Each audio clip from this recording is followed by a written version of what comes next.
Bem-vindos e bem-vindas ao que eu, infelizmente, tenho que contar pra vocês, que vai ser o último episódio do Manda Pra Elas. Gente, vocês não têm noção de como o meu coração tá apertadinho, porque esse projeto foi tão especial. Eu espero que quem esteja nos assistindo agora, esse último episódio, tenha conseguido viver junto com a gente a história incrível das mulheres que a gente trouxe aqui pra conversar. E eu espero que você tenha se inspirado e que você veja que dá pra gente crescer e fazer muita coisa nessa vida. E eu acho que assim, pra encerrar, né, Carol, encerrar esse episódio, a gente precisava trazer alguém que já fez muito. Alguém que, assim, o nome no mercado jurídico vem antes. Se você fala o nome, o mercado jurídico já conhece. Uma mulher que inspirou muitas outras mulheres, uma mulher que esteve à frente de projetos dentro da área, uma mulher que quis mudar as coisas, mudar o jogo. Por que não? Sim. E quanta coragem, né? Você não tem tempo pra querer mudar o jogo. Eu tô aqui hoje com a Yanda Lopes. Yanda, muito obrigada pela sua presença. São 30 anos de mercado corporativo. Eu tenho 33 anos, Yanda. Você é um bebê. Eu você sou é um sua bebê. carreira. Eu sou sua carreira. Muito obrigada, assim, a sua presença aqui é muito importante pra gente, né, Carol? Sim, muito. Sem dúvida nenhuma. E eu acho que a gente vai aprender e trocar muito hoje. Carol, obrigada mais uma vez. Obrigada a vocês. Pela sua todas. presença, pela sua... E todos que estiveram com a gente. Eu que Imagina. agradeço, gente. Com uma introdução dessa, acho que eu posso fechar as coisas e ir pra casa, né? Ah, Acabou. Já jamais, fiquei que feliz. agora você vai falar tudo aqui pra gente hoje. Obrigada, viu? Obrigada pelas palavras. Obrigada, Carol, pelo convite também. Obrigada. Yanda, eu acho que eu e todo mundo aqui que tá assistindo tem uma coisa assim que é muito importante. A gente quer começar sabendo como é que foi começar essa carreira. Como é que foi esse primeiro step, esse primeiro passo pra caminhar e chegar até essa mulher que eu tô vendo agora. Acho que é um passo após o outro, né? Na verdade, agora olhar pra trás, a gente conta a história inteira, mas a história, eu sempre falo isso nas mentorias que eu dou, para as pessoas que eu trabalho, a carreira é uma maratona e a gente tem que... Quem corre sabe, né? Eu gosto de correr, é um passinho atrás do outro. Você não pensa nos 42 quilômetros, você pensa no próximo passo, nos próximos 500 metros, ali nos próximos 100 metros. Então, foi um pouco assim. Eu resolvi fazer direito, quando eu entrei para a faculdade, né? Quando eu estava prestando vestibular, eu achava que eu tinha uma vocação, porque sempre fui uma pessoa que eu gostei muito de falar, e, enfim, gostei muito de ser representante de classe na escola e essas coisas, mas não tinha nenhuma referência, não tinha nenhum advogado na minha família, meus pais eram funcionários públicos, então eu entrei para a faculdade achando que meu caminho seria fazer um concurso público, porque eu tinha essa referência de concurso público, porque eu não tinha contatos, e porque eu sempre tinha sido muito boa aluna e achava que a vida era assim, né? A gente estuda e consegue as coisas e eu achava que eu não ia ter muito caminho das indicações e seria um caminho muito mais pelo meu estudo, pelo meu esforço. Só que durante a faculdade, durante os estágios que eu fui fazendo, eu percebi que eu não tinha... Eu fiz um estágio numa área pública e percebi que eu não gostei tanto, né? Não foi tudo que eu imaginava. E aí, no último ano de faculdade, eu fiz um estágio numa empresa e eu me apaixonei, porque, para mim, juntou a coisa de ser advogado, mas também de ser um parceiro de negócios, de ver a questão do começo ao fim, sabe? De ver os problemas, quando eles começam, a solução que a gente dá e como eles acabam no final e como eles se transformam em reversão de lucro ou não para a empresa.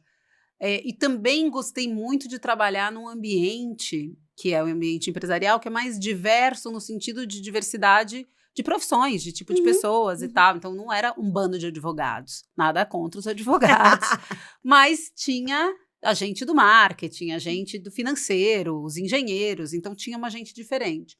E eu gostei muito, eu falei, acho que é isso que eu quero fazer.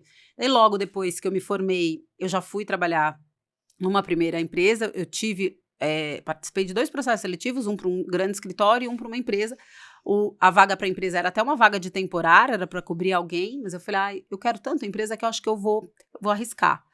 E aí eu fui para a HP, que foi a primeira empresa que eu trabalhei, fiquei 4 anos na HP. Depois fiz uma mudança, fui para a Accenture, fiquei 6 anos na Accenture e aí fui me consolidando como um pouco uma advogada in-house de multinacionais, né? Que eu acho que é uma habilidade também que você vai desenvolvendo, que é, além de ser um in-house e de trabalhar ali muito junto com o negócio, de traduzir essas questões brasileiras aí para os gringos, né? E não só traduzir em inglês, mas traduzir de uma forma fácil, prática, que eles entendam. Quando eu estava há 6 anos na Accenture, surgiu uma oportunidade na GE, e eu fui para a GE, onde foi a empresa que eu solidifiquei minha carreira. Eu fiquei 16 anos na GE. Assim, sou muito, muito grata. Fiz 3 mudanças internas lá dentro, mas foi o lugar onde eu me firmei, onde eu assumi a minha primeira diretoria jurídica, onde eu firmei minha carreira, onde eu tive um lugar de conforto / com desafio, sabe? Um lugar que eu me sentia confortável, que as pessoas me conheciam, que confiavam em mim, mas que eu também me sentia desafiada. E aí eu tava 16 anos na GE, achando que eu nunca mais ia sair, mas a vida, às vezes, ela chega e fala assim, não, vamos fazer uma mudança, né?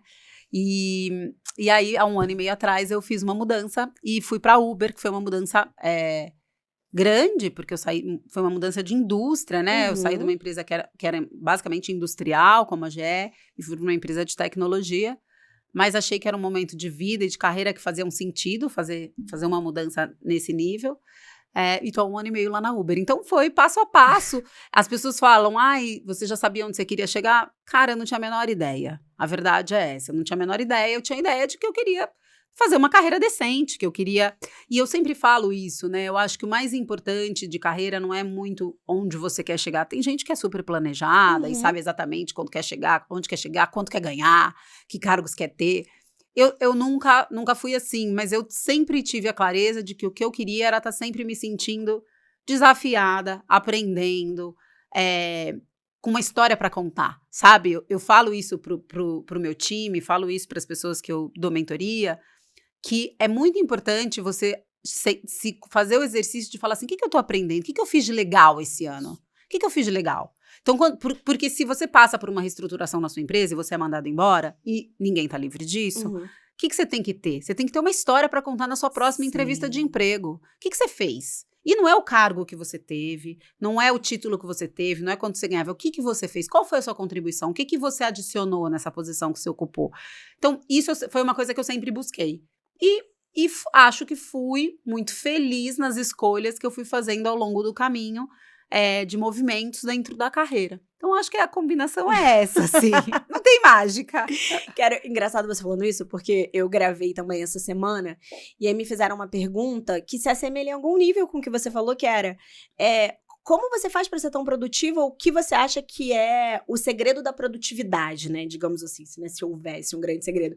E é engraçado te ouvir, fico feliz de ver uma profissional tão madura que coincide com uma coisa que eu respondi, uma coisa no sentido de... O segredo da minha produtividade é sentir prazer nas coisas que eu faço. Porque como eu sou muito feliz, óbvio, dentro de uma felicidade madura, né, gente? Eu sou uma adulta, trabalhar é trabalhar. Tomar drink na praia, tomar drink na praia. Mas eu sou tão feliz, fico tão nutrida de estar aqui, de conversar com você, de trabalhar, de estar no escritório, que isso me faz encaixar uma produtividade ou aí usar armas para me desenvolver e ser mais produtiva. Mas eu não posso deixar de fazer uma pergunta, embora a gente vá endereçar essa conversa, claro, para o papel da mulher, mas eu acho que todo mundo que está assistindo a gente aqui é profissional de alguma forma, e você tá há 30 anos no mercado, 30 anos no mercado corporativo, trabalhando em empresas muito grandes, muito sólidas, em cargos de gestão há muito, muito, muito tempo, e acho que é válida essa pergunta de 100 milhões de dólares, de qual você acha que são características muito boas, e agora a gente se desvincula de gênero um pouco, que um profissional poderia ter para se desenvolver bem dentro do mundo corporativo? Mas eu vou complementar. Já colocando pimenta. Eu não acho que dá para desvincular de gênero, porque o que você passou, e o que muitas de nós passamos, não é a mesma coisa que os homens passam. E aí eu não sei se tem como desvincular necessariamente do gênero e do quanto a gente acaba tendo que entregar mais. Mas devolvo a pimenta. Acho que a gente pode responder uma de cada vez. Eu acho que tem características que são básicas para você ter sucesso numa carreira corporativa. Acho que a gente começa pela base, que é a habilidade técnica no que você faz. Isso aí todo mundo tem que ter acho que não dá para seguir em frente sem o conhecimento técnico. Mas, para além do conhecimento técnico, porque tem muita gente com conhecimento técnico que não vai em frente, eu acho que tem algumas coisas que ficam parecendo clichês, né? Porque estão muito aí faladas quando a gente fala de habilidades comportamentais, mas a habilidade de comunicação, de você falar e se comunicar com as pessoas. A habilidade de negociação, de você negociar não só, no caso do advogado interno, com um advogado da outra parte, mas de você negociar com os seus clientes internos, de você negociar com o seu time, de você negociar ali naquele ambiente. Acho que resiliência de você entender que as coisas têm altos e baixos, E acho que uma quarta habilidade muito, muito importante é essa habilidade de você saber ler os ambientes, de você entender as pessoas, de você saber ler as pessoas. Eu acho que a gente não pode muito ficar só preso no técnico, a gente tem que entender o ambiente que a gente tá, porque algumas coisas funcionam, é que nem criar filho, né? Eu tenho 3 filhos. Tem coisa que funciona com um filho e não funciona com o outro, né? Então, a gente tem que saber ler a outra pessoa que está do outro lado. E no caso das empresas, você tem que saber ler o ambiente que você está. Eu acabei de fazer uma mudança de carreira 1 ano e meio atrás. São culturas organizacionais completamente distintas. E eu acho que qual é o primeiro desafio? É você entender aquele lugar que você está ocupando, aquela cultura, naquele momento, aquelas pessoas que estão ali, e aí você navegar a partir disso. Então, eu acho que é uma habilidade, assim, muito, muito importante. Não sei se só para in-house counsel, a minha carreira, eu posso dizer isso. Acredito que para todas as carreiras essas habilidades são importantes, mas eu acho muito importante. Agora, eu acho que na questão de gênero, eu acho que mulheres têm algumas facilidades com essas habilidades que eu falei. Sim. Mas as mulheres enfrentam, e as mulheres digo na sua maioria, porque também a gente não dá pra generalizar, né? Tem mulher, as mulheres normalmente, no meu ponto de vista, são muito boas negociadoras, porque a gente faz isso o tempo todo. Mas não são todas, né? Tem umas que não são. Claro, claro. Mas eu acho que daí o que a gente enfrenta como mulher são as questões dos vieses inconscientes de um mundo predominantemente masculino, né? Que é o mundo que a gente vive, e o mundo corporativo é isso. Então, você ser mais forte, e porque às vezes a gente tem que ser, e direcionar, e as pessoas acharem que você é mandona, quando um cara que faz a mesma coisa não seria nunca chamado de mandão. Então, tem o que é esperado da mulher, né? Os vieses do que é esperado, que a gente seja dócil, que a gente seja simpática, que a gente seja cordata e conciliadora. E, às vezes, a gente não é, a situação exige que a gente não seja, inclusive, né? Então, eu acho que tem essa questão. Agora, só voltando num ponto da sua fala anterior, que eu achei bem interessante da produtividade, que acho que conecta um pouco com o que eu acabei de falar, eu acho também que a gente é mais produtivo, acho que quando a gente é feliz no trabalho, e quando a gente é feliz no trabalho, acho que a gente é feliz quando a gente faz alguma coisa que tem a ver com o nosso perfil, sabe? Então, eu bato muito que o autoconhecimento, ele é uma coisa maravilhosa na vida. Então, quando você vai para uma empresa, ou para um lugar, ou para um cargo, ou para até uma profissão, que tira ou que exige para aquela profissão o que você tem de melhor, tudo fica mais fácil. Você navega melhor e você é mais produtivo. Agora, cara, me põe para fazer engenharia e sentar para revisar planilha. Vai ser muito difícil. Talvez eu consiga, mas eu não vou ser tão produtiva. Eu não vou ser tão feliz, porque não são as minhas melhores habilidades que estão ali. Então, eu acho que tem isso também, assim, um pouco do profissional se conhecer e saber lidar com o que ele tem de melhor e usar o que ele tem de melhor, e o que ele não tem, ou evitar, ou se não dá para evitar aquela situação, colocar gente ao seu redor que tem aquela qualidade, aquela característica e vai te complementar.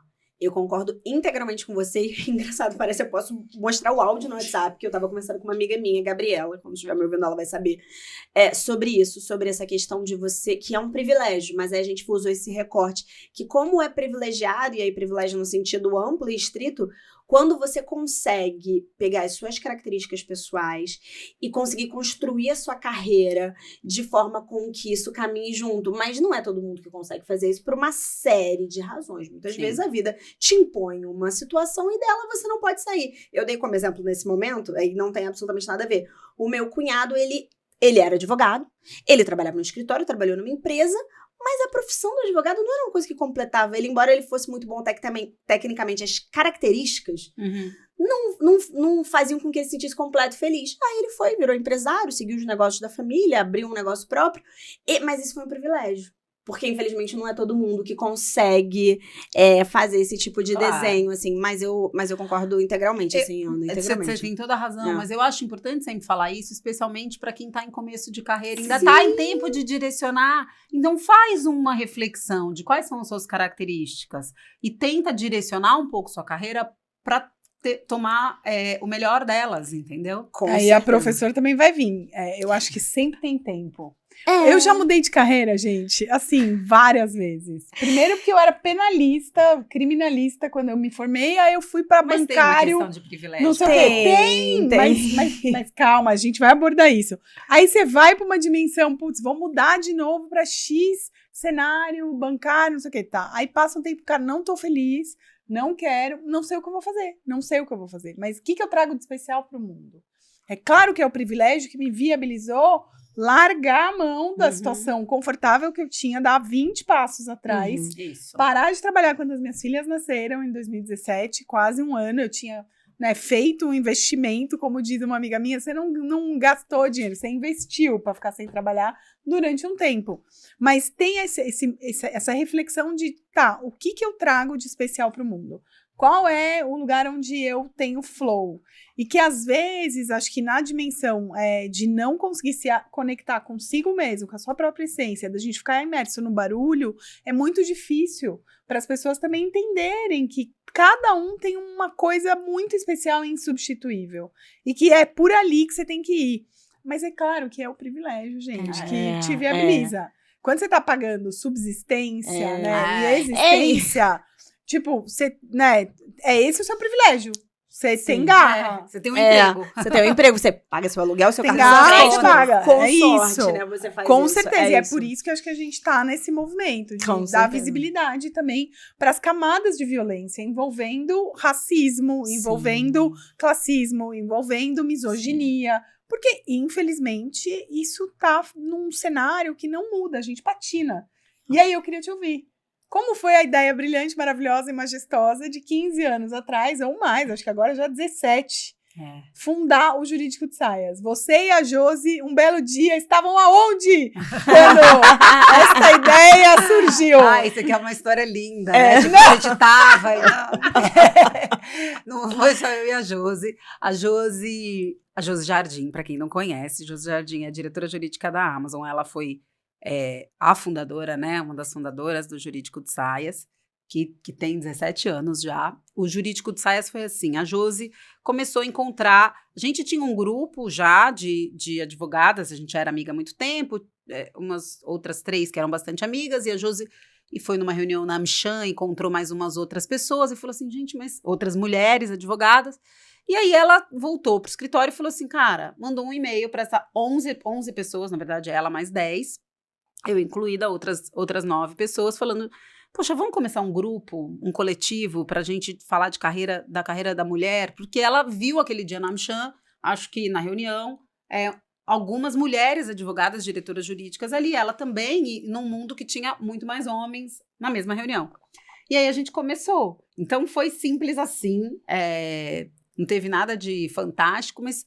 tomou uma proporção muito grande, né? Foi crescendo, e aí a gente foi colocando as regras. O Jurídico de Saias é um grupo, um coletivo de advogadas in-house, até para a gente não ter a questão do conflito, né, com os escritórios e tal, mas a gente faz várias conexões com vários escritórios de advocacia e grupos de mulheres nos escritórios de advocacia, e esse grupo foi crescendo. Acho que tem mais de 7 mil advogadas hoje no grupo, de todos os níveis. Então, e o nosso propósito é basicamente fomentar a cooperação entre as mulheres nesse mundo do direito. Eu lembro que uma coisa que a gente falava muito no começo era tirar esses mitos de que mulher não se ajuda, de que mulher não faz networking, de que mulher, enfim, como que as mulheres fazem para conseguir as posições, porque umas não indicam as outras. Então era muito assim, se ajudar entre a gente. E a gente fazia isso de um monte de jeitos, né? A Josi brincava, ela falava assim, a gente não faz networking porque a gente não pode sair do escritório e ir pro happy hour, porque a gente tem que correr para casa, para cuidar do filho, para fazer... Então vamos marcar café da manhã. Porque café da manhã a mulher larga a criança na escola e vai no café da manhã. E a gente começou, e aí a tecnologia ajuda muito, né? A gente começou os grupos e começou uma rede de apoio muito grande. Rede de apoio para ajudar a arrumar emprego, a colega que saiu numa reestruturação, ou saiu e foi mandada embora, ou, enfim, tá a fim de mudar, então que a gente se indica, a gente começou muito de referências e troca de experiências, então, puxa, eu tô precisando de um escritório bom em tal. É legal você ter alguém que não seja de um escritório, uma rede de contatos ali que vai te falar a experiência que ele teve, né? Que ela teve com aquele escritório. Então, isso, e até as coisas mais simples, tipo, pelo amor de Deus, preciso de uma babá, alguém me indica. E aí começou essa ajuda mútua. Então, a intenção primeira era isso, fazer as mulheres, né, desmistificar um pouco essa coisa de que as mulheres não se ajudam. E a partir daí, a gente foi expandindo um pouco por os próximos níveis, aí se eu posso chamar de defesa e da equidade de gênero, que foram fazer mentoria com profissionais mais jovens que entravam no jurídico de saias, porque no começo éramos todas mais sêniores, diretoras, etc.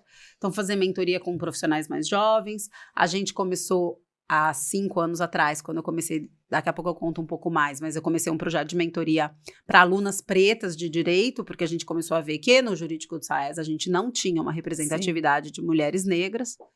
Então, como a gente faz isso crescer?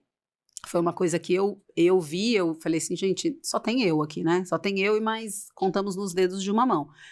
Onde estão essas advogadas pretas? Ah, não tem como in-house counsel, mas elas estão na faculdade. Então, vamos lá na faculdade fazer uma mentoria e ver como elas... O que a gente faz para trazê-las? E foi uma mentoria muito legal, e tem sido, a gente acabou de encerrar a 5ª turma, onde a gente teve 36 duplas de mentoradas aí do Brasil inteiro, estudantes pretas de direito com advogadas do jurídico de saias, advogadas sêniores ou diretoras de grandes empresas, na sua maioria ainda brancas, um percentual cada vez maior de pessoas pretas, mulheres pretas, mas ainda brancas, mas que também vão se letrando com esse convívio, vão se aproximando.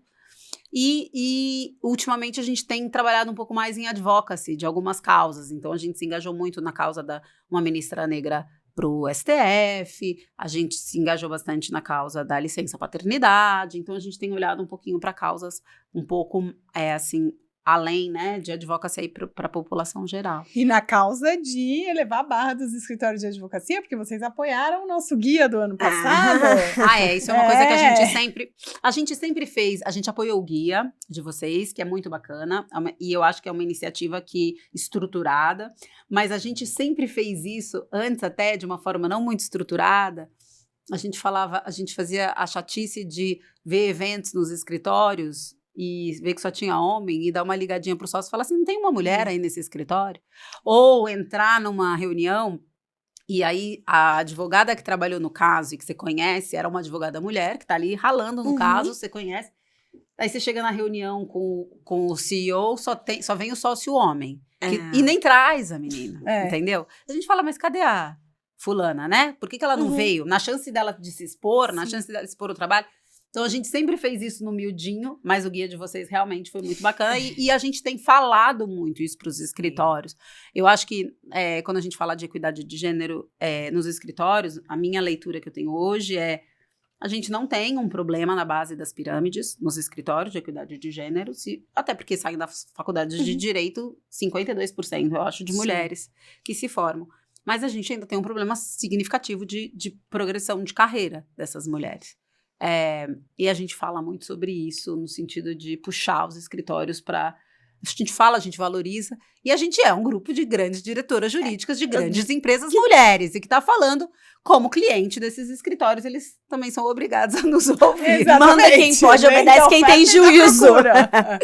Tem muita coisa boa pra gente falar sobre tudo que vocês falaram agora, principalmente essa última parte, é muito importante de falar, mas eu queria botar um step anterior, pensando até mesmo sobre a minha própria vida. Quando você fala e anda de jurídico de SAS, desenvolvimento de uma mentoria, eu sei que você é muito conectada com uma organização que impulsiona meninas. Isso tudo dá trabalho. Eu sei que dá trabalho porque eu também tenho trabalhos além do meu trabalho. E eu sei que dá trabalho a gente querer fomentar o mercado, mudar o mercado, botar não só essa impressão digital no mundo no sentido do desenvolvimento da carreira nossa, mas no desenvolvimento do mercado, da sociedade. O que é que há 16 anos atrás te motivou e o que é que continua te motivando para ter esse tipo de trabalho que a gente sabe que dá muito trabalho, além de cultivar a nossa própria carreira? Eu acho que tem uma história que eu sempre conto, já contei ou diversas vezes, que eu olhando para trás, eu acho que a minha carreira, eu comecei meus primeiros 10, 12 anos de carreira no mundo corporativo, eu tinha um foco muito individual, no sentido de, é isso, né, que eu contei para vocês no começo, eu não tinha nenhuma pessoa para me indicar, eu não tinha família de advogados, não era do meio, e eu não vou receber herança, né, gente? Então, eu sou de uma família de classe média baixa, que foi bastante difícil pagar os estudos das filhas, então, eu tinha que me sustentar e criar o meu lugar. Então, esses primeiros 10, 12 anos da minha carreira, acho que foram muito com esse foco. Não pisei na cabeça de ninguém, mas meu foco era muito no individual mesmo. E acho que faz parte. Acho que você precisa também estar mais tranquila para poder olhar para o todo e para poder de verdade ajudar um bem maior. Acho que quando eu já estava nesse momento, eu já estava na GE, já como diretora, já num momento mais estável de carreira, eu fiz entrevista para contratar uma advogada para minha equipe, que é uma advogada preta, e ela me falou, eu já era do jurídico de saias, mas eu não pensava muito, assim, o jurídico de saias era uma coisa que me fazia ter conexões aí com outras mulheres que me ajudavam, era muito legal. Mas quando eu fiz essa conversa com essa advogada, a Renata, que é uma querida minha amiga, ela, depois que eu contratei ela, um tempo depois ela veio me falar que ela tinha ficado muito impressionada quando ela veio para a entrevista de saber que a diretora jurídica da GE era uma mulher preta. E que quando ela chegou para a entrevista, ela achava que ela entrou na sala e ela falou assim, nossa, vou esperar mais um pouco, né, vão me deixar com a secretária. Então ela não me reconheceu, e ela falou assim, eu fiquei muito mal de eu mesma ter esse viés. E aí, assim, acho que juntou o meu momento de vida, um momento mais tranquilo, aí entre aspas, né, de mais solidez de carreira, com esse reconhecimento do que a minha existência ali naquelas posições significava. E acho que daí juntou uma terceira coisa, que eu de verdade gosto, e eu de verdade acho que faço bem, modéstia à parte, ajudar pessoas. Eu gosto, uma das coisas que eu mais gosto no meu trabalho é desenvolver as pessoas que trabalham comigo, eu gosto disso. Então eu falei assim, gente, então eu tenho que fazer mais disso, né? Eu tenho que fazer mais e olhar para os outros. E aí eu montei esse projeto de mentoria, que dá um trabalho danado, mas é muito legal. E aí você vai também achando jeitos, né? Então eu achei outras pessoas muito legais que estão comigo e me ajudam a carregar esse piano. E aí a Plan, que é essa organização, me convidou para ser parte do conselho. E é uma organização pela infância, com foco especial em meninas. Eu falei, gente, é isso, né? A gente precisa mudar lá atrás, a gente não precisa mudar as mulheres de hoje, a gente precisa mudar a realidade das meninas, que elas crescem criadas diferentes. Então, acho que daí aí você vai ficando muito conectada com o propósito, vai vendo o impacto que você tem também, porque às vezes parece um impacto pequeno, né? Eu falo isso nas mentorias, a gente pensa às vezes, fala assim, são só 36 meninas que saíram dessa turma. Mas, poxa, são 36 vidas que vai... E essa mudança, a mudança de perspectiva, de oportunidades, impacta nas gerações a seguir dessas mulheres, né? Então, quando você vai vendo esse impacto, é um negócio tão bacana que você acha tempo para fazer. Cara, isso que você falou sobre representatividade é uma coisa que eu tenho meditado nos últimos 2 anos. Eu penso muito sobre representatividade. Porque antes, né, acho que também nessa fase de carreira que você tá um pouco focada em si, trabalhando pra caramba pra chegar em alguns lugares, eu não pensava tão sobre representatividade. Eu achava que cada um fazia o seu e você faz seu corre, e aí você se dedica, se desenvolve tecnicamente, você desenvolve suas habilidades socioemocionais e você vai ocupando espaço e beleza. Quando eu comecei a perceber o quanto essas figuras representativas, elas fazem diferença na sociedade, eu comecei a entender o quanto é importante que exista alguém. Como, por exemplo, a Yanda que fala, não, beleza, eu vou destacar uma parte do meu tempo pra fazer uma coisa que eu sei que não vai me dar um retorno financeiro e que, em regra, é isso que as pessoas estão buscando no seu dia a dia, até porque é uma coisa necessária, né? Então, por isso você falou, a gente mata primeiro um leão pra depois chegar nesse lugar. É claro, né? Todo mundo entende como é a dinâmica da vida. E como essa coisa da representatividade, ela é importante. Eu fico imaginando...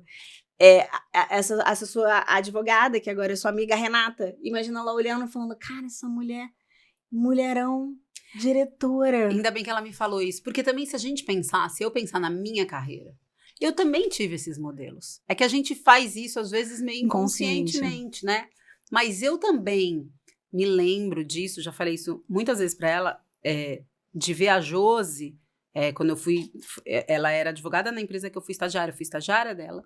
E depois, anos depois, a gente virou amigas e eu fui trabalhar com ela na GE.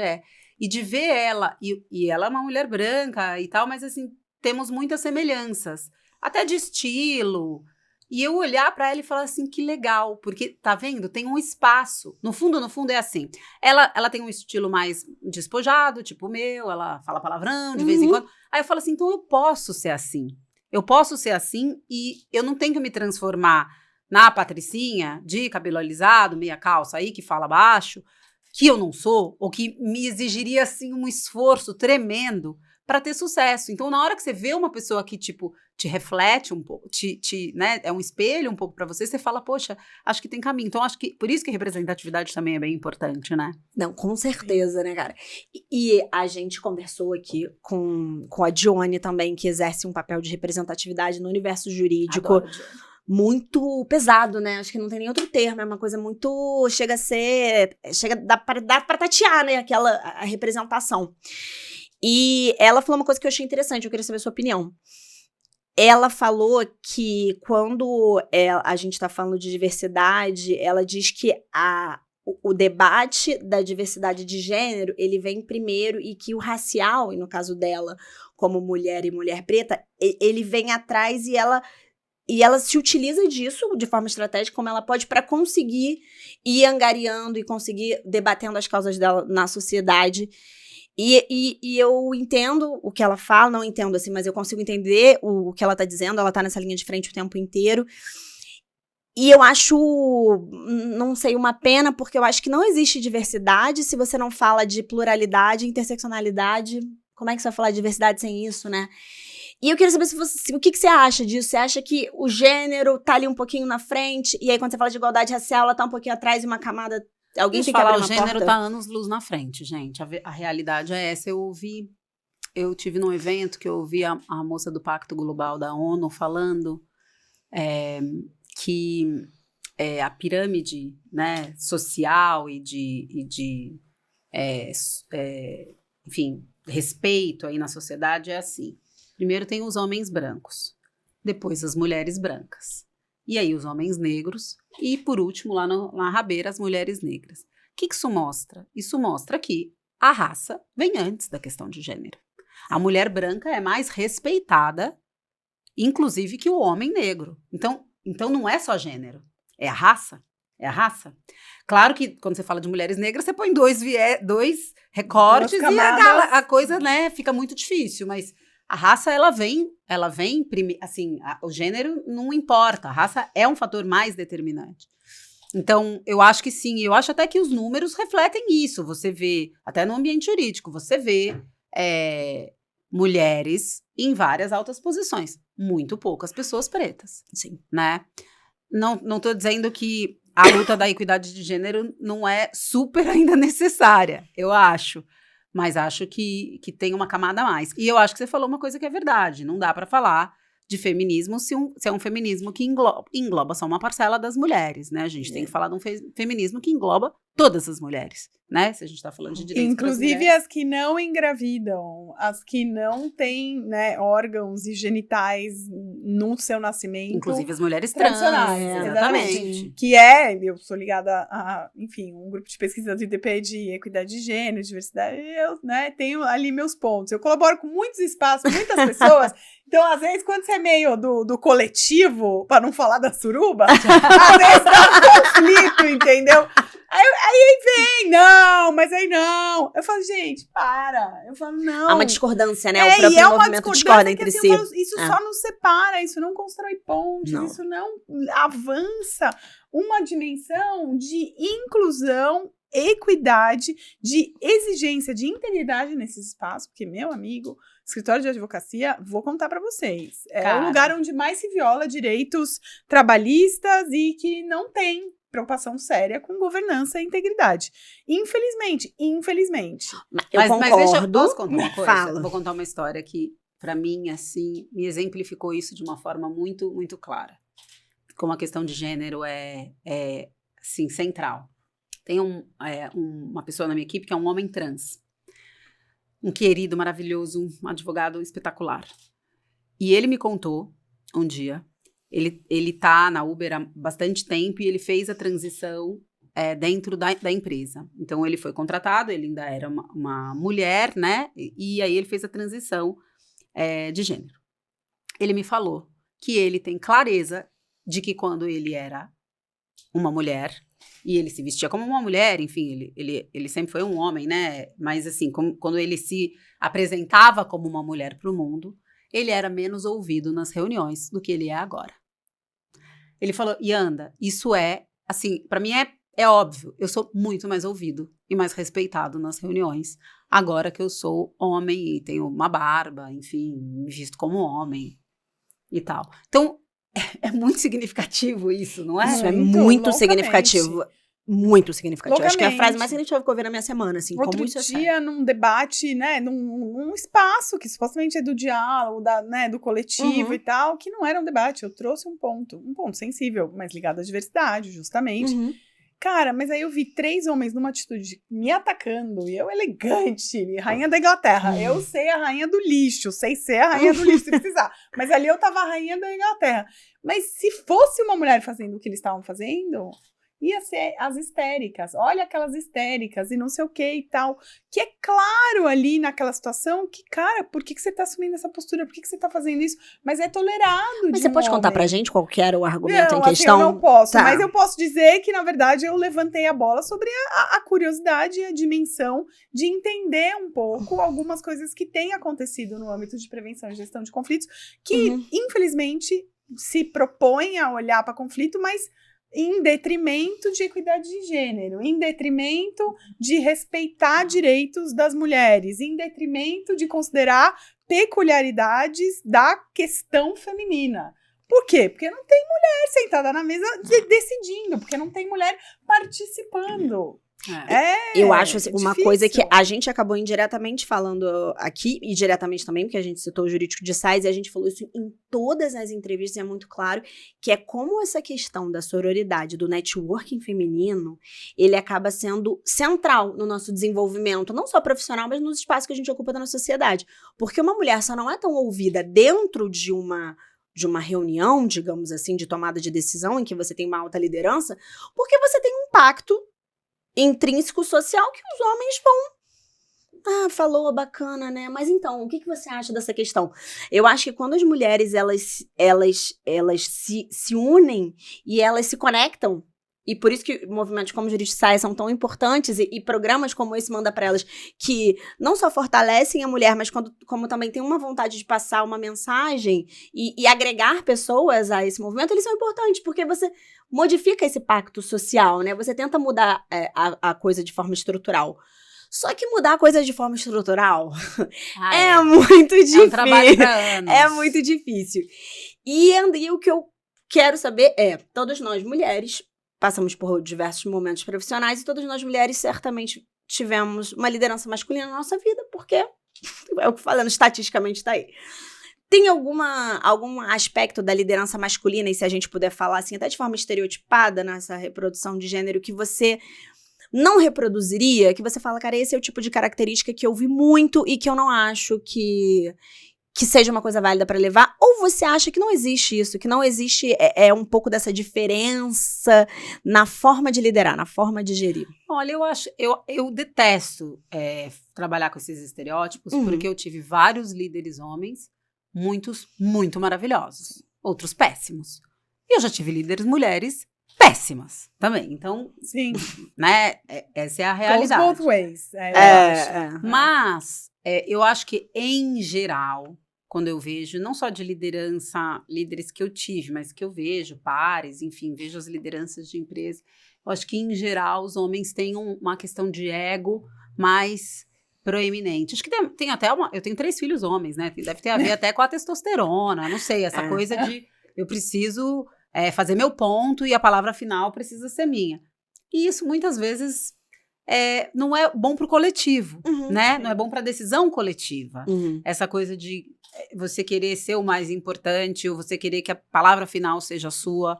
Eu não acho que é muito por aí o caminho. Então, eu diria isso, assim, que os homens deveriam tomar este cuidado. Mas eu já tive líderes homens maravilhosos que tinham todos esses cuidados e que escutavam muito também esse feedback, né? Porque todos nós temos pontos cegos, gente. Sim. A gente tem. Então, eu falo isso, mas devo também fazer isso de vez em quando, enfim. Mas acho que é importante você estar aberto a escutar e aberto a melhorar, né? Sim.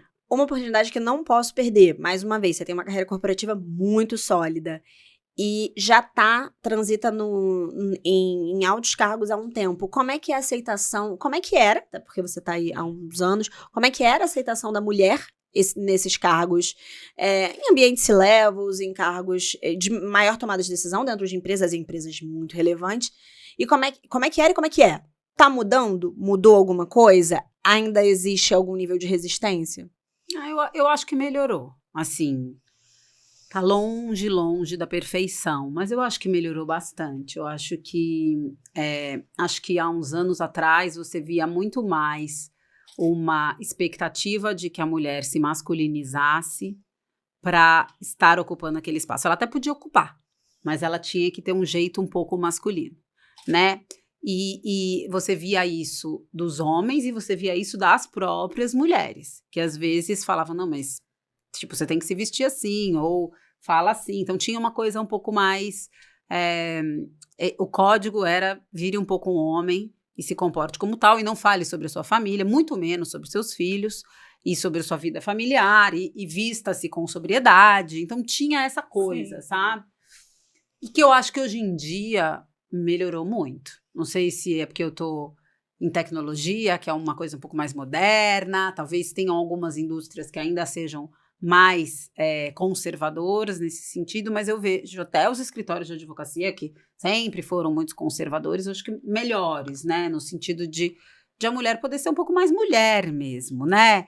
De pôr a roupa que ela quer vestir colorida de brilho e tá tudo bem, né? E acho que até a pandemia trouxe muito essa coisa também de humanizar as pessoas, um pouco de... Todo mundo tem filho, todo mundo tem casa, todo mundo fez videoconferência lá com as crianças correndo no fundo. Cachorro latindo. Os homens e as mulheres. Sim. Claro que para os homens foi muito mais fácil. Claro, gente, claro. Porque eles tinham alguém ali, mas assim, até na videoconferência deles passou um filho ali, ranhento no fundo, entendeu? Então, eu acho que humanizou mais, as pessoas conseguiram mais se aproximar nesse sentido, e acho que isso foi bom para as mulheres. Então, eu vejo um avanço, sim, mas ainda tem muito o que fazer, né, em termos de... Acho que você ainda nos níveis muito altos, na maioria dos cargos muito altos, você ainda tem mais homens do que mulheres. E os homens ainda têm esses vieses inconscientes na tomada de decisão, né? Eu nunca me esqueço, quando a gente fez... Eu participava de uma das equipes que eu trabalhei, e a empresa queria fazer... Eu era do grupo de Women's, né? E a gente estava querendo olhar a promoção, subida de carreira de mulheres na área industrial, lá onde a gente trabalhava. E aí tinha um pipeline, né, uma lista de mulheres, e a gente levou essa lista para falar assim, gente, quem tá pronto, quem tá quase pronta para ser promovida, vamos acelerar. E aí as respostas eram assim dos gestores, tá mais ou menos, tá quase, ainda não. Mas tá quase, mas falta um pouco. E assim, de 40 mulheres, nenhuma estava pronta. Aí você pega uma lista de 40 homens, Tava todo tinha, mundo... Nasceu pronto. Tinha 40% prontos. Aí você fala assim, gente, não é possível estatisticamente. Isso não é possível, entendeu? Não é possível. Todas estão mais ou menos, é quase. Falta só... E aí os homens não. Então... É isso, e aí você tem ainda muitos homens nessas posições que tomam as decisões. Então, você ainda tem essa dificuldade, né? E tem esse letramento e essa educação que é muito relevante. Assim, eu conheci a Yanda porque o Daniel Arbix, que é um grande aliado de tudo que é ligado à equidade, né, a direitos humanos, à integridade. Ele falou, você conhece a Yanda? Eu falei, não, ainda não. Ele falou, puta, vocês vão gostar uma da outra, vocês são meio do balacobaco. Aí eu, na cara dura, mandei um e-mail assim, ele falou que a gente tem que se conhecer, vamos se conhecer? Bom, e ela é franciscana, né, então, como eu brinco, franciscano não se conhece, franciscano se reconhece. Aí o negócio já tá em casa, entendeu? Fica mais Arbix tranquilo. Por favor. Exatamente, ele costuma fazer muito. Beijo, Dani. Tava com ele hoje de manhã, aliás. Gente, tem um ponto, assim, que eu não quero deixar de trazer, até por benefício pessoal, porque eu tô Você falou uma coisa, Yanda, que eu me reconheci também. Você disse que você nunca fez um plano muito concreto pra sua carreira. Eu também nunca fiz. Eu fui vivendo, fui me desenvolvendo, fui tentando aplicar minhas habilidades pessoais e me desenvolver o máximo que eu podia, e as coisas foram acontecendo. E aí eu reparei que o único plano que eu comecei a traçar, que eu comecei a pensar esse ano, era o plano da maternidade. Eu fui tem prazo limite, né? Aí eu fui na médica, aí eu pensei em anos, eu pensei em projetos, eu pensei em o que eu tenho que fazer pra saber se eu tenho que congelar ou se eu não tenho. Aí eu falei, cara, a única coisa que eu estou me programando como se fosse um jogo é a maternidade. E vocês dois são mães. E são profissionais incríveis. Aí eu quero saber das duas, inclusive, como é que foi isso, assim, ser mãe e seguir nessa batalha de desenvolvimento profissional? Olha, eu só falando sobre o seu caso, eu realmente te entendo ter que fazer um plano, porque eu acho que tem essa história da data limite, né? É um fato, né? Uma coisa é você não planejar a carreira pensando que você tem...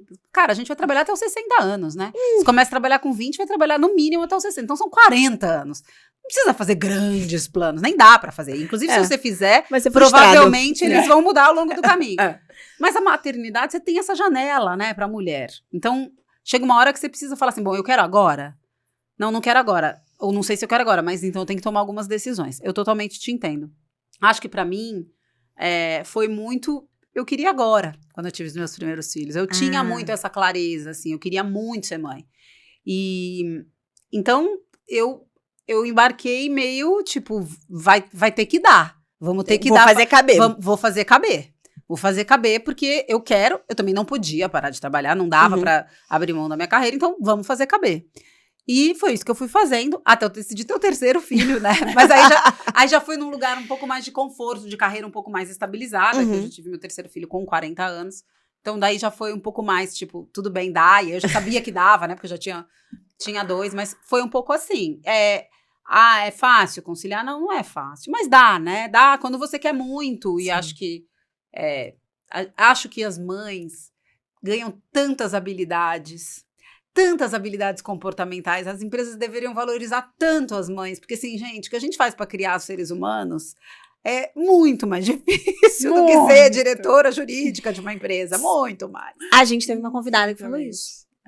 Vocês vão ter que assistir para saber quem foi. A gente teve uma convidada que falou exatamente isso, uma convidada diretora de uma empresa, ela falou exatamente isso, ela falou, as empresas teriam que valorizar mais as mães, porque elas têm habilidades muito específicas, e elas é full time, não fecha computador, né, você não tem aquela hora que desliga o celular e fecha computador, é full. Mas que é interessante, né, justamente, né, e tirando o mais, porque é complementar, né, a própria professora ensina, que não é para falar mais, mas a pessoa, né, falha às vezes. A Flávia e também a Dione claramente falam, eu tomei a decisão de não ter filhos, sim. Não porque eu não quisesse, mas porque eu queria uma carreira e queria nessa dimensão, né, e não caberia aqui nesse cenário. Já eu e você, assim, claro, com as camadas de possibilidades e etc e tal, a gente toma a decisão, mesmo com muitos sacrifícios pessoais, às vezes emocionais e tal, de ter. Mas eu acho que tem essa dimensão que cabe para todo mundo que quer muito. Porque se você não tem certeza, gente, não tenha, assim, e numa boa, mesmo que eu tô preocupada com o conto de Aya vindo aí, viu? Porque decididamente a gente se posiciona e não quer ter filho, não quer ter filho, não quer ter filho, mas se a gente também não suavizar o patriarcado, já estamos aí, sendo obrigada a ter filho ou tendo algum cenário caótico. Eu não duvidava de tanta coisa que já está acontecendo, entendeu? É a cavaleira do apocalipse. Mas eu concordo integralmente com você. Eu acho que se você sentar para fazer a matemática, se cabe uma carreira e filho, a resposta é fácil. Não. Gente, encerrou, tá bom? Beijo. Não cabe. Agora, quando você tem um desejo tão ardente, tipo, não tem jeito, entendeu? Sim. Você tem que fazer. Então, eu não fiz essa conta. Eu não fiz essa conta. Eu falei, vou ter filho. E é isso. E aí, a gente vai vendo. E talvez, se eu não tivesse tido filhos, minha carreira teria ido além do que foi, mas também... Tudo bem, eu tô feliz com a minha carreira do jeito que é. Acho que é super bem sucedida. E eu não ter filhos não era uma opção pra mim, entendeu? Sim. Que é esse ponto que eu acho que você tem que avaliar, e todas vocês. Mas eu digo assim, minhas filhas vão fazer 21, eu vou pagar fertilização. Congelamento de ó. Elas são de fertilização, porque também é isso. Eu esperei muito e eu lutei contra a infertilidade. Perdi muitas vezes. Queria mudar de carreira e esperei. Então, também, você abre mão. Foi isso. Sim. Eu falei, cara, eu vou primeiro resolver minha questão de maternidade. Vou, se Deus quiser, engravidar e tal. Vou parar de trabalhar um tempo. E aí, não sei o que eu vou fazer. Mas eu vou sair. E aí, quando você sai para trabalhar nesse movimento, aí eu consegui uma vaga no Google. Fiquei como terceirizada lá um tempo. E era muito assim, cara, eu não estou com um bebê de 8, 9 meses. Mas eu preciso, então, estar muito feliz. Porque aí já era muito claro que essa era a guinada que eu queria fazer. Porque abrir mão de estar com seus filhos, de cuidar dos seus filhos, de nutrir seus filhos no tempo que a gente gostaria, também passa a ter outro significado que te cobra, que é... Tem que ser um trabalho que faça sentido. Né? Tem que fazer muito sentido, né? Tipo, tem sentido, porque cada um, né, você falou o que te motiva. Pra mim é resolver problema cabeludo, complexo, assim, num nível muito difícil e tá cercada de gente brilhante. Então, isso pra mim é o que me basta, assim. E isso pode acontecer em cenários diferentes. E fazendo ao mesmo tempo, servindo um café, limpando o banheiro que tá sujo e não sei o quê, porque pra mim trabalho e faz parte de fazer tudo que tá envolvendo aquele trabalho. Sim. Mas acho que tem essa necessidade. Se eu não voltar com a criança, né, o tempo que eventualmente eu gostaria, e quem se divorcia já abre mão, né, de uma parte considerável do tempo que estaria com a criança, e aí você precisa falar, bicho, então tudo tem que estar meio conectado, senão não vai dar. Aí você pira, entendeu? Não, no processo. E pois é, a gente tá falando aqui sobre gênero, num podcast que se propõe a falar de carreiras de mulheres brilhantes, né? E aí leva eu, que sou uma mulher um pouco mais jovem, que tenho essa preocupação, que estou me estruturando em razão de uma preocupação, ou seja, uma coisa que demanda o que eu vou fazer, peraí. E como a questão, aí falando especificamente de gênero, que aí se distancia da raça, é como o fato do filho hoje ele ser um atributo exclusivamente materno, ele impacta exclusivamente a carreira da mulher. Porque pro meu marido... Tranquilo, não faz sentido. É que ele é empresário, mas se ele fosse fazer uma entrevista de emprego, ele tem 30 anos, é casado, ninguém ia dimensionar, será que ele vai pro cargo de gerência? Ninguém pergunta será que ele vai? Com quem ele deixou os filhos, não, né? Ninguém pergunta. Não. Quando viaja ao trabalho. A pergunta, com quem ficou com seus filhos? Isso é real, gente? Eu escuto muito. Ainda, mas é real? Hoje pra ela, isso é real? Pra mim, é isso. Como você faz que você tá viajando muito? Minhas filhas têm pai? Aí a pessoa olha assim. E é mulher. Com quem você deixou seus filhos? Eu falo, deixa aí sozinhos. O cachorro tá cuidando deles. Gente, engraçado. Eu não imaginava que isso fosse tão real, assim. Eu já fiquei uma pessoa sem noção, assim, senhora de 80 anos que perguntava isso. Eu acho que, assim, eu vejo também os homens se desconstruindo também muito no papel da paternidade. Acho que a gente vê cada vez mais. Especialmente se a gente fala da nossa bolha aqui, classe média alta e tal, né? Também estamos falando tudo dessa realidade. Mas... eu vejo eles participando mais, mas eu acho que, por exemplo, um dos projetos que eu tenho grandes amigas que super apoiaram, fizeram advocacia, até citei, que foi da licença paternidade. Cara, enquanto não tiver uma licença paternidade igual, a gente começa errado. Porque a mulher, ela se afasta 4 meses, no mínimo, do trabalho. E o cara vai trabalhar 5 dias depois, entendeu? E assim, primeiro essa criação de vínculo com essa criança, esse suporte inicial é feito de uma forma diferente. Sim. Então, quer dizer, a carreira dele avança ali aqueles 4 meses e dela não.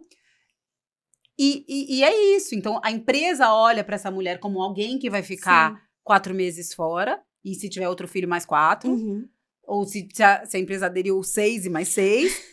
E o vínculo com a criança é diferente. Então, eu acho que enquanto a gente não mudar essa coisa básica, a gente ainda fortalece esse filho ser mais da mãe, sabe? Não, e deixar cair por terra a ideia de que não existe sororidade, de que a gente compete, porque isso é mais um dos mitos que o patriarcado nos vendeu.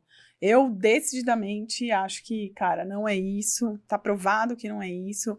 O seu movimento, né, o movimento de vocês, o Jurídico de Saias, o da Black Sisters in Law, maneira como, né, sem me conhecer, eu vou lá, jogo uma ideia, ela fala, bora, vamos lá, vamos fazer, e vocês aceitam os convites, muito obrigada por virem, entendeu? Agenda super atarefada, atribulada, um monte de papel, mas porque a gente quer não só falar para convertido, gente, mas falar para os aliados, que são tão importantes da gente ter. E para a dimensão de que a equidade de gênero é um problema econômico, social, assim, é um problema de oportunidade, de condição de vida para o Brasil todo, não é só mimimi, não é dimensão de que, né, estamos lutando por algo que já está conquistado. Então, não, e da sociedade. E eu acho que eu toquei nisso, né, da história da Plan, que o trabalho da Plan me abriu muitos olhos. Eles têm um estudo que chama Por Ser Menina, ou alguma coisa assim. Para quem quiser, procura no site da Plan International Brasil. E tem muita, assim, a gente também olha, às vezes, a nossa bolha aqui, né? Então, as suas filhas, as meninas, as minhas sobrinhas, afilhadas e tal, tem uma realidade. Mas se a gente olhar para o Brasil como um todo, a gente ainda tem meninas fazendo muito mais horas de trabalho doméstico que os meninos. Meninas saindo da escola antes que os meninos. Então, a gente tem uma criação diferente, gente. Isso começa muito antes. Meninas não sendo incentivadas a carreiras de áreas técnicas de engenharia, porque mulher não entende tanto de números. Então, assim, você tem muitas coisas que vêm do... Meninas sendo incentivadas a brincar de boneca, né? Quando os meninos brincam de carrinho. E aí, quem vai cuidar do filho? É quem aprendeu a brincar de boneca. Né? Então, eu acho que é muito maior, né? A gente tem que fazer um trabalho muito maior para desconstruir tudo isso. Com certeza. E vamos fazer alianças. Não tem aliança, né, X, aliança Y, que a gente tenha uma aliança ainda maior e mais plural em prol da diversidade. E aí a diversidade, ela é como um todo, porque o ambiente jurídico, infelizmente, não, eu acho precisa melhorar. A gente só melhora com os movimentos coletivos, gente. Eu concordo com você. Acho que é isso, a gente só melhora com os movimentos coletivos que incentivam pactos sociais. E eles refletem dentro do meu escritório, dentro da sua empresa e em todos os lugares que a gente tá. Assim, uma coisa que achei que foi muito boa, que acabou que a gente falou, a gente tá rememorando alguns episódios, que a gente falou também no episódio da Johnny, sobre como a gente também pode se movimentar dentro do nosso micro-universo, dentro da sua microestrutura. Eu tenho uma amiga preta que ela tá dentro de uma empresa que, como várias empresas, tem um percentual de pretos muito inferior ao de brancos.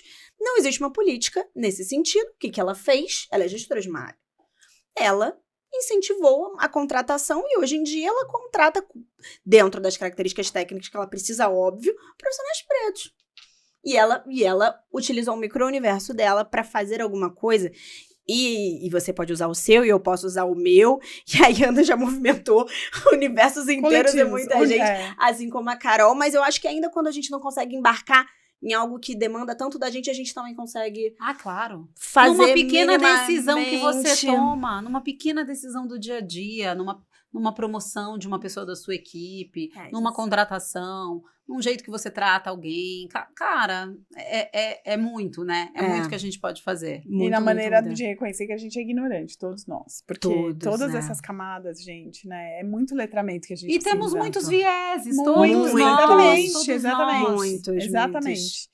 Então, seguimos, né? Que a gente continue aí fazendo a régua subir, fazendo o barco andar e coletivamente. E temos que continuar, né, gente? Vocês viram o estudo da ONU, que são 5 gerações, né? Sim. A gente até citou, infelizmente. O negócio vai demorar. Mas estamos lá. Vamos lá, vamos acelerar esse relógio tanto que a gente puder. E aí eu vou honrar a Josi Jardim falando que, né, em homenagem a ela, a gente também pode fazer um coletivo aqui de dar mentoria para homens, porque afinal... Segundo ela, né, é muito engraçado, e eu dou risada e cito ela, de que são só as mulheres que precisam de mentoria, né? Não tem mentoria para homem. Então, homens, mas sabe as que diretoras jurídicas incríveis, eu vou dispostas. fazer um coletivo para elas darem mentoria para vocês. Na GE também. a gente fez um projeto muito legal, e até o pessoal levou para Uber, mas fez com o Pride, o grupo de LGBTQIA+, mas na GE a gente fez com o The Women, que chamava Mentoria Reversa. Que bom. E aí a gente selecionava os líderes, grandes líderes ali, líderes bem sêniores, homens, e eles eram mentorados por mulheres mais júniores sobre questões do feminismo, do impacto na vida da mulher. Então, foi um super projeto, porque... Primeiro, para eles entenderem. Porque tem coisas que às vezes eles precisam perguntar, eles não sabem. Sim. Uma vez, uma vez uma pessoa, um diretor que era meu par, ele falou para mim assim, fulana da minha equipe tá grávida, eu não sei muito. Ele falou assim, eu não sei se eu falo com ela a respeito, eu não sei se ela tá assim porque ela tá grávida e anda, por favor, me ajuda, o que eu faço? A pessoa não sabe. Foi genuíno. Então, isso era... um benefício, aproximava as pessoas e dava uma exposição dessas profissionais mais júniores a esses líderes mais sêniores. Então, foi uma mentoria reversa muito legal. Na Uber, o pessoal do grupo de Pride replicou isso, fazendo uma mentoria reversa sobre os temas da comunidade LGBTQIA+, que também foi muito legal, né? Para aproximar as pessoas, fazer perguntas. Não sei, por que essa sopa de letrinhas? Por que é importante a pessoa sair do armário? Sabe assim? Coisas assim. Foi muito legal. E humanizar. Né, sair do invisível, né, e aproximar, né? Aproximar. E não adianta. Cara, pois é, e uma coisa que eu acho que, assim, a gente quer se encaminhando pro final, mas acho válido a gente falar. A gente tá falando aqui de recorte de gênero, de recorte de raça, mas eu acho que a nossa forma de consumo de informação atual, ela tende a reforçar muito os nossos viés, os nossos interesses. Então faz com que eu sou uma mulher branca, classe média alta. Então o meu consumo e eu absorvo informação nesse sentido. Então, a minha visão e a minha empatia em relação a pessoas que são diferentes de mim vai ficando restrito. E eu tô falando de mim. Aí eu começo a adicionar LGBTQIA+, eu adiciono eu adiciono o contexto de raça, e eu acho que a gente caminha para uma estrutura social que vai reforçando esse nosso ponto de vista. Então, a gente não consegue expandir a forma como a gente vê. Isso sempre foi assim. Antes das redes sociais, porque as pessoas, por exemplo, quando você fala de racismo, as pessoas brancas conviveram, estudaram nas escolas, tal, com pessoas brancas. Então, quando elas vão fazer referência para emprego, elas fazem de pessoas brancas. Então, isso sempre foi assim. Mas agora, com as redes sociais, eu concordo com você. Porque o algoritmo, ele te dá informação daquilo que você já busca. Então, você não se expande naturalmente. Vou dar um exemplo descolado. Eu gosto de literatura feminina contemporânea. Esses são os livros e as autoras que me são apresentadas o tempo inteiro. Mas e aí? Nem me sugere, a minha realidade nem me sugere uma coisa alternativa. Tô dando um exemplo esdrúxulo, mas é só pra gente exemplificar o que esse tipo de consumo, que vai sempre girando em torno da mesma roda, pode levar a gente a você ficar totalmente míope. Cego. Não, a política é uma coisa, né? Você fala, alguém fala, eu tava conversando com uma amiga, ela falou assim, mas tem qual pessoal aí de mais direita, mais esquerda? Eu falei assim, eu sei o que a minha bolha me mostra. Isso. Nas minhas redes sociais, só aparece gente assim, mas é porque é o meu convívio, entendeu? Exatamente. E aí, o pessoal que tá na outra polaridade vê aquela realidade, né? Sim. E não se encontra, e não tem um espaço do encontro, da afetação, né? Não. Enfim, e do diálogo possível, porque é a alocação de recurso escasso, é isso. Política é isso. E não vai alocar recursos escassos sem negociar na negociadora. Gente, infelizmente mesmo, encaminhando para o final da entrevista e da nossa temporada, que eu espero que seja somente a primeira temporada, eu queria que vocês me trouxessem, até pegando uma ideia da Carol, que eu gostei muito de um almoço que ela nos ofereceu muito gentilmente. Eu queria que vocês dissessem se vocês têm alguma mulher que vocês gostariam de citar como referência, ou que vocês gostariam que tivesse aqui conosco, pra gente poder se encaminhando para nos despedir. Eu já falei da minha grande mentora referência, que é a Josi Jardim, ela é maravilhosa. Acho que ela é a minha grande referência profissional, uma pessoa que eu me espelho e que me ajuda muito, assim, me dá uns toques, sabe? É muito bom, né? Ter essa relação. Eu tenho grandes amigas também, acho que sororidade passa por isso, né? A gente tem umas redes é muito importante para a mulher ter redes de apoio significativas, né? Sim. E eu tenho, assim, um grupo nós somos em 4 grandes amigas, que são, assim, pau pra toda obra, e minha mãe e minhas irmãs, né? Que são minhas assim, tipo, minha mãe é maravilhosa e é tudo que eu quero ser um dia. Então, maravilhosa. Tá, pra mim, é isso. Então, estão todas convidadas para estar aqui conosco. E você, dona Carol? Porque vivem em nós. Esse é o doido da afetação e da potência e de Spinoza. Bom, tem muita gente. Eu ia falar da Josi também, porque acho que é uma figura. Então, Josi, da próxima vez você precisa A Josi tem que vir. A Josi tá sendo invocada aqui, gente. Mas acho que tem uma... Eu nunca achei que eu ia ser professora. Não era algo previsto, não foi algo planejado.